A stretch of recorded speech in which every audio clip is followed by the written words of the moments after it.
They win if they help other people to win. They enjoy helping local businesses succeed. This is a full-time job. If you are good enough to join our team, we will train you and support you.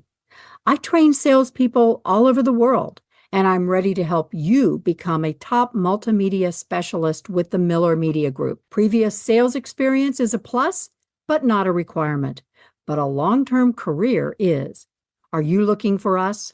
Send your resume to sales@randyradio.com. Your friend in Central Illinois. WHOW. Top of the morning. Thanks for being with us. I'm your host today, Seth Lawrence. The WHOW Morning Show streams to Facebook and YouTube, brought to you by Peterson Insurance, your Pekin Insurance agent in Clinton. Joey Long, director of the DeWitt County Museum, is my guest on the phone today. Good morning, Joey. How are you? I'm wonderful, Seth. Good morning to you, too. Beautiful morning here in Central Illinois. We appreciate you making time for us, Joey. Let's start with your newsletter, Joey, because you were telling me that your newsletter has just gone out. And so just a reminder that you do put together, and I'm trying to remember how often you put together this newsletter, but it does go out to members. Folks can request this. Just speak to the newsletter in general, and maybe we'll dive into what's in it this month. Sure. So the newsletter goes out twice a year, once in the spring and once in the fall. And I started this back, I guess, 10 years ago when I started working at the museum. It felt like a good way to give something back to our membership, and also a good way to keep them connected with, what's going on at the museum, events, accomplishments, changes, that kind of thing. But then I also include some fun things, like every issue always has what I call a page from the past, where it's like an interesting quote or something that takes you back.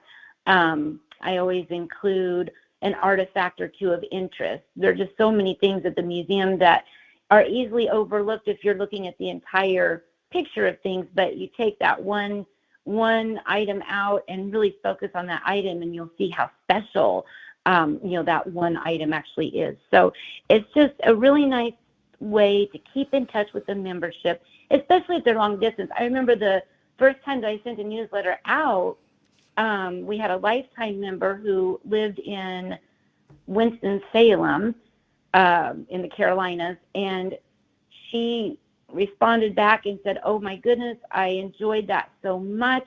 Please keep doing it. Here's a check for $500. Keep going." And so I do think that, people do appreciate receiving it and reading it. It's just an entertaining little thing. But so this is the spring newsletter that's ready to go out.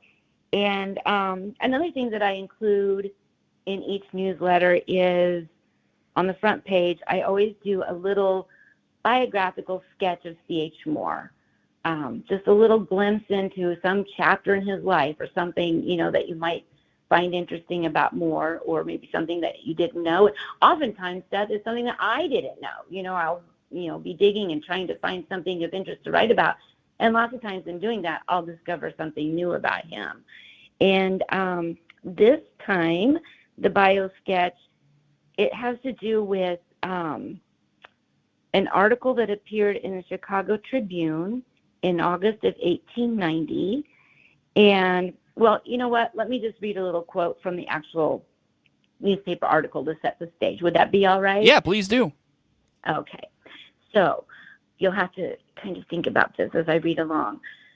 Colonel Thomas Snell, Colonel Wallace, Mayor Harris, Editor Butler, Alderman Jim Conklin, and a man who had never been to Clinton before, sat before the big brick hotel building in the evening. Where this talk would have ended if there had been no interruption, no one can guess. But one leg of the chair on which the speaker was seated became entangled in an auger hole in the plank sidewalk, and his efforts to extricate himself divided the time.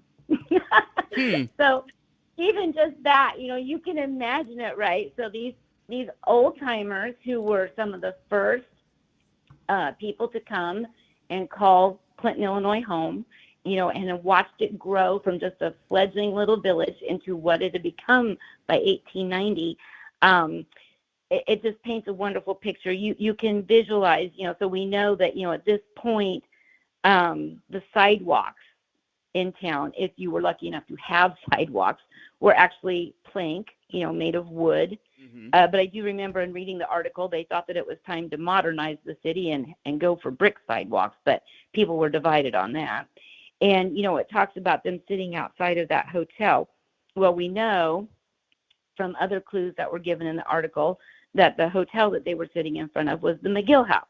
So they were sitting on the north side of the square. And one interesting thing, too, those old timers were sitting there and talking to this Chicago Tribune reporter, and they're pointing across the way to the center of the square and telling the reporter, that right over there they witnessed Lincoln speak. And, and think about this, at this point in time in 1890, when they're pointing over there and telling the reporter that they'd seen Lincoln speak there and talking about, what he had said and what he had done. This would have been not the square that we see. This would have been long before that Lincoln statue marked the place where they were pointing. Those old timers are only seeing it by memory in their mind. So it's just a really interesting picture of how the town grew, how they remembered it looking in the old days, but then as the reporter is describing how Clinton looked in 1890, we get to look into both time periods, right? Mm-hmm. It's just a really neat look into the past. And then in this article, they're describing C.H. Moore, so it kind of gives us an interesting look at how Moore was perceived by people in the community. And they seem to be proud of him. Mm-hmm. They mentioned that he came here in 1841, a young man, and bought acres and acres of land for $1 an acre. And they actually said, this is a quote, they wondered if he was right in his head for wasting his money on land at $1 an acre.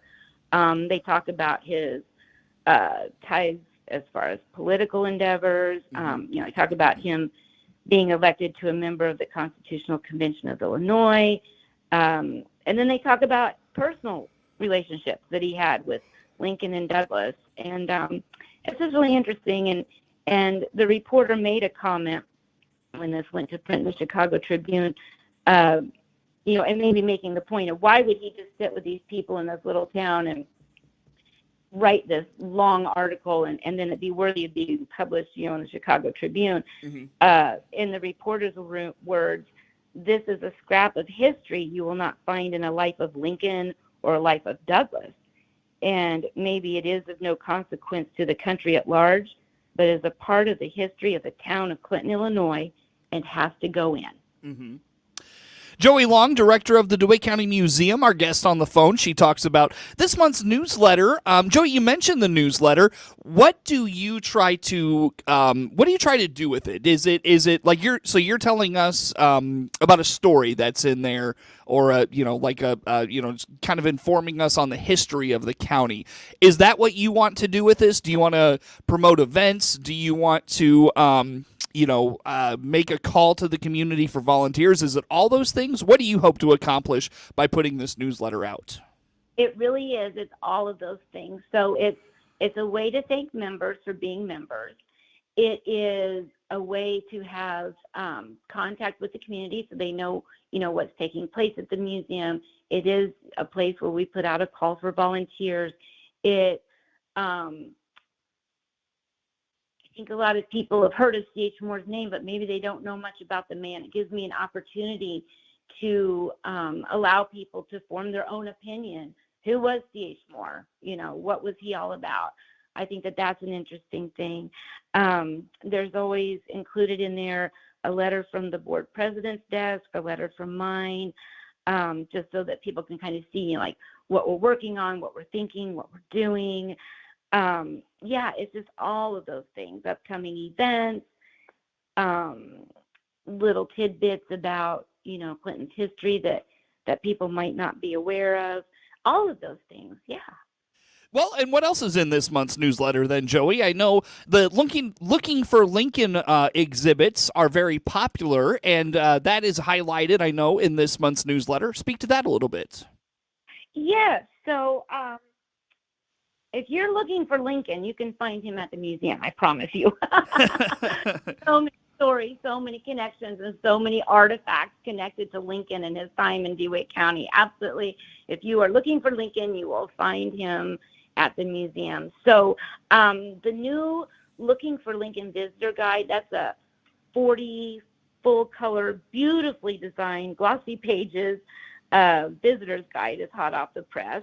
And the C.H. Moore Homestead and DeWitt County Museum is very well represented on those pages. So we're happy about that. And we're also honored that once again, the museum has been featured in the guide as a major Lincoln attraction. Mm-hmm. So this guide includes major attractions, communities, story trails, fun for kids, signature events, highways and byways, NPS passport stations, which, by the way, the C.H. Moore Homestead and DeWitt County Museum is a National Park Service passport station, so come and get your cancellation stamp.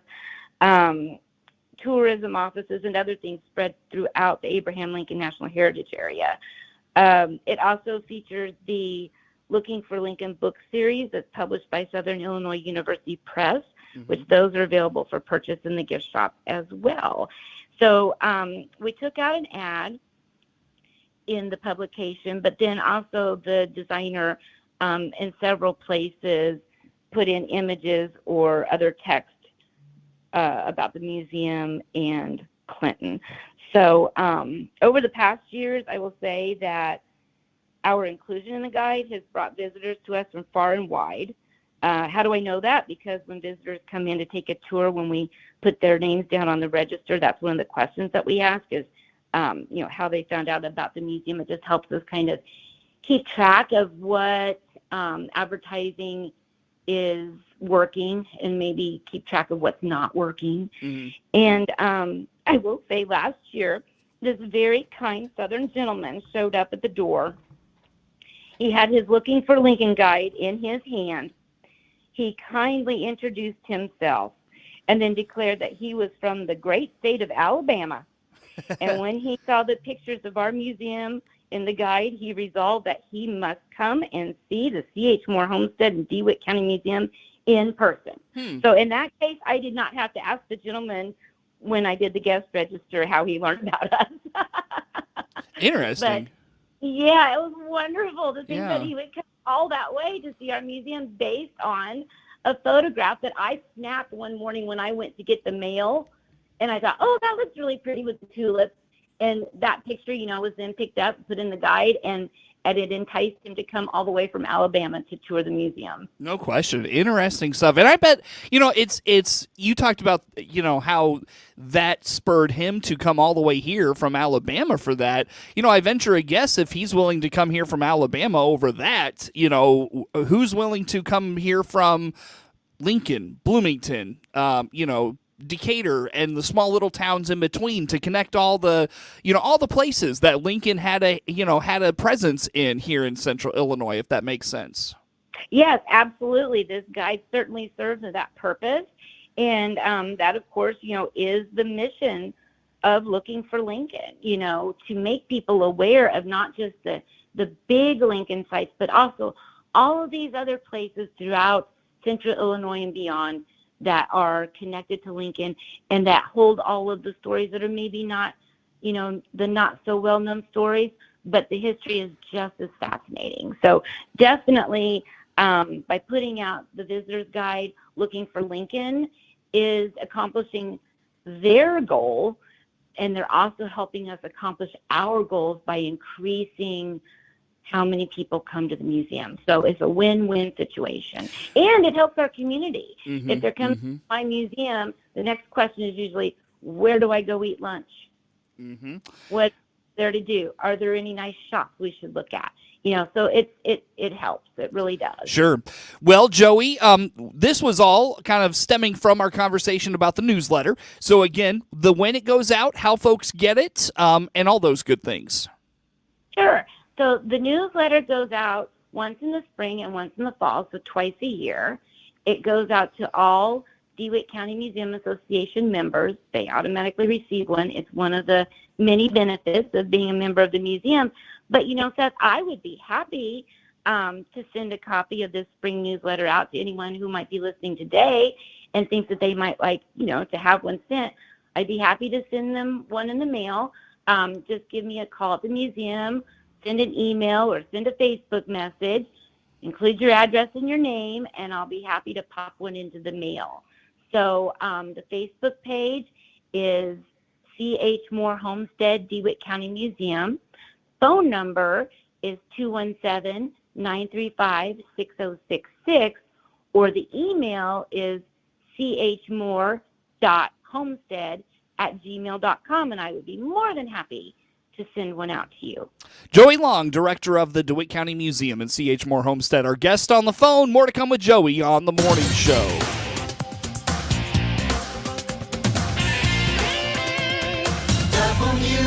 WHOW. Spring is in the air. Now is the time to find your new Jeep. This is Will Daniels, General Manager at Baum Chrysler Jeep in downtown Clinton. Yes, we have a good selection of Wranglers for the great outdoors. The Grand Cherokee in 2 or 3 row seating is perfect for most families, and we have several full-size Wagoneers for comfort. The Wrangler, Grand Cherokee, and the Wagoneer are all made here in the USA. There's only one Jeep. Make it your own. BaumChryslerJeep.com, your downtown dealer in Clinton. Spring is in the air, so it's time to choose your new Silverado. This is Scott Baum from Baum Chevrolet Buick here in Clinton. We have a good selection of new Silverados with springtime savings and special finance rates. Choose from regular cabs, double cabs, or crew cabs in gas or diesel. We are also allowing extra money for your trade on all new Silverados this month. See our springtime Silverado inventory at BaumChevyBuick.com right from the start. ServPro of Piatt DeWitt Counties continues its exclusive sponsor of the WECC Monticello Sages Player of the Game, announced at the end of every Sages sports broadcast. We'll select that night's WECC ServPro of Piatt DeWitt Counties Monticello Sages Player of the Game at the end of each game. They'll be highlighted in each WECC Monticello Sages post-game broadcast and get a certificate from WECC and ServPro of Piatt DeWitt Counties. Whether your home is flooding from spring rains or needs major spring cleaning, ServPro of Piatt DeWitt Counties will make it like it never even happened. Click their icon at DeWittDailyNews.com. WHOW AM, FM, and online on the WHOW mobile app and Amazon Alexa is Central Illinois' agriculture station with over 8 hours a day of agriculture programming and our own local farm broadcaster. Tune in to WHOW. Connexus will provide local, reliable, affordable, and speed-of-light fiber internet to Clinton. Get on the install list now by clicking the Connexus icon at DeWittDailyNews.com. Fiber internet is coming to Clinton. Get on the install list now. Your friend in Central Illinois. WHOW. Once again, a good morning. Thanks for being with us. I'm your host today, Seth Lawrence. The WHOW Morning Show streams to Facebook and YouTube, brought to you by Peterson Insurance, your Pekin Insurance agent in Clinton. Joey Long is the director of the DeWitt County Museum. Our guest on the phone for today. Joey, we don't have a whole lot of time in this second segment. Forgive me for that, but I know you want to highlight some things coming up at the museum. What's on your calendar? What do y'all have going on? Yeah, so last Sunday we had the first of our series of free presentation events at the museum. It was on the railroad. It was very well attended. Had about 50 people come, I'm told. And then we have 2 more coming up. Free events, open to everyone. One is pre-Civil War quilts, Secret Codes to Freedom on the Underground Railroad. That's going to be on the afternoon of June 9th. And then on the afternoon of August 4th, we will be having This Land Is Your Land, special musical performance by Becky Hoker. So both of these I'm really looking forward to. The quilt program and the musical program are both made possible through a grant that I was able to secure through the Illinois Humanities Council. And I just think that these are going to be fantastic presentations. The one deals with the idea of quilts being placed outside and guiding, kind of serving as a map or codes and guiding away slaves north on the Underground Railroad. And then the other is put on by Buckley Holker, who is a musician. And so he plays the music of Woody Guthrie, and in between songs, he'll explain the history of the song or the history of the country at the time of this song and how that pertains to things then and things now. You don't even have to like history to want to come to this one, right? It's going to be, it's focused on the music. It's going to be a great little musical entertainment. Both of those will be in the Carriage Barn. Again, free events, one on June 9th, the other on August 4th. And I really hope everyone will come out and enjoy these. Tell me about that grant really fast there, Joey. How did you hear about it? Like, what was kind of what did they want you to do with the money from that grant? How about some of those things? Oh, sure. So this is actually a fantastic program. I discovered this when I was working at the Chamber of Commerce and was involved with the Lincoln Heritage of DeWitt County. So the Illinois Humanities Council has what they call the Rhodes Scholars. And these are people who are experts in different topics. And then you can go through and select your topic and your speaker. And then the Illinois Humanities Council pays that speaker to come and talk to your organization. And so it's fantastic. So, they pick up the cost of that. We only have the cost of hosting the event, which, of course, in our case, we're set up beautifully for that. We have the seating, we have the Carriage Barn and everything it would take. So it's just the perfect thing. I've been wanting to bring Rhodes Scholars to the museum for a few years, but finally this year it's happening. And so we'll be bringing 2 this year. And I hope that people will attend these things. The more people that attend these things, the more people we can bring in next year. Joey, what's the best way to learn about these events and many more at the museum?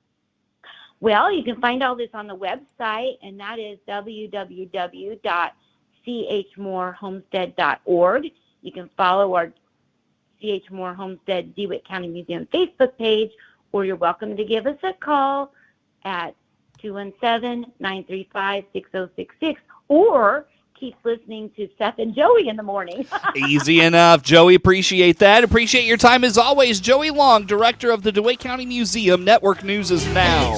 WHOW. With SRN News, I'm Rich Thomason. Last weekend's Iranian missile and drone attack on Israel has not